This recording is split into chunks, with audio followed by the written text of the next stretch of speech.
I'm Deborah Borchardt, and this is your midday market update. Well, the indices are in the green today. We've got the Dow pointing up now, about 130 points, has been steadily rising throughout Chairman Yellen's testimony. I'm sure everything they're hearing is what's driving everyone to go and hit those buy buttons. Right, Keith Bliss from Cuttone? So it would seem. I mean, aside from the fact that we got very oversold the last couple of weeks, but listen, Chairwoman, Yellen's testimony is not surprising to anybody. She was most likely the driving force on the extraordinary measures on the Federal Open Market Committee when Chairman Bernanke was in the seat.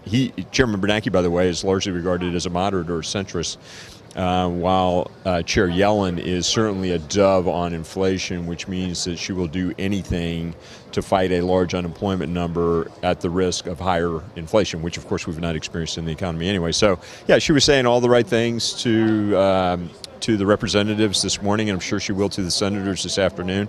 And the markets are cheered that. And what she was signaling is that while she's driving the bus, she will do anything to not only keep inflation low and unemployment low, but to keep the economy moving along, which is not a statutory mandate, but has become the third mandate of the Fed over the last 5 years. Do you agree with her assessment that the participation rate is going down because baby boomers are retiring? Not entirely, no.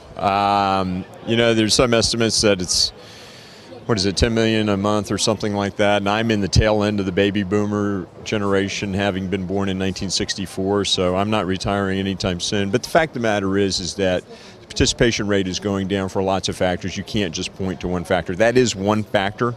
But that really doesn't square with the Bureau of Labor Statistics told us in the latest employment situation report, where the participation rate actually it went up a little bit, where they said close to 500,000 people had suddenly re-entered the labor force due to the household survey. So I think it's all semantics in many ways. It's certainly posturing, perhaps telling the representatives what they want to hear, but I don't buy the whole story there, no.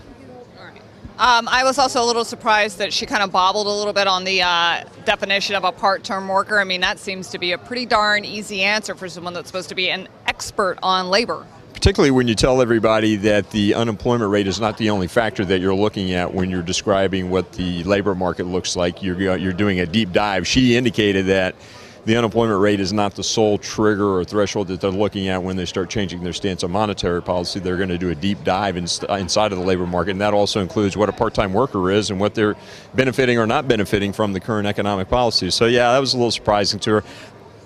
We have to give her the benefit of the doubt. It's the first time she's been on center stage. I'm sure there's, despite her pedigree and her experience, there's probably some nerves racking around in there in some way. So I'll give her the benefit of the doubt on that one. All right, so let's go back to the market again. We're moving higher today, but the volume's still on the light side.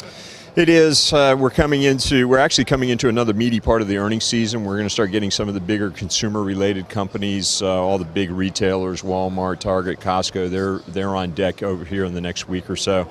We've also got a storm again here in the Northeast that people are thinking about a little bit. Yeah, it could be a very big snowmaker. And, people are just going to let this market drift higher. Take a look at 1810 on the S&P 500 today. If we close above that, that's a critical level. We see a scenario where the S&P could then spin all the way back up to an all-time high, believe it or not, after thinking that a 10% correction was upon us just a couple of weeks ago. All right, there you go, 1810. Put that mark on your charts. That's Keith Bliss from Cuttone, and I'm Deborah Borchardt with The Street.